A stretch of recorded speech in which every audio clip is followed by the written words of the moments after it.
Prop, main hero ko si Silong. Nahihirapan ako sa explain kapag katapat ko si Derot. Grabe ang lakas. Kapag derot ang kalaban mo sa Expelin tapos silong gamit mo, medyo lugi ka. Kaya bumili ka ng mga defense items para hindi ka niya pwedeng harasin. Bumili ka ng warrior boots pampakuna tapos kalahati ng anti-keras dreadnought armor.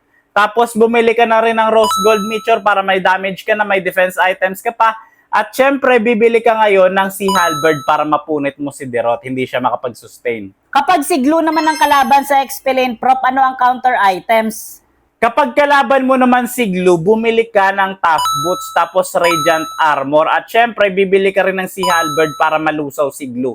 Sabihan mo na rin yung mga kakampi mo kapag may kalabang Glue na nakasane, huwag atakihin. Kasi yung kakamping sinasaniban ang makakatanggap ng damage kapag inaatake nyo si Glue. Ano naman po, Prop, yung counter item kapag ang kalaban sa explain si Yusong? Kapag kalaban mo naman si Yushong, medyo lugi ka nga talaga kaya maaga ka bumili ng Sea Halberd. Tapos bili ka na rin ng Warrior Boots, ganun lang kasimple. Totoo ba, Prop, na bonus round talaga si Silong? Tinatanong mo ako kung bonus round si Silong?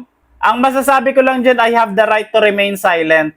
Parang umiiwas ka sagutin yung tanong, Prop. Parang totoo yata eh. I-follow nyo na lang ako, matutuwa pa ako.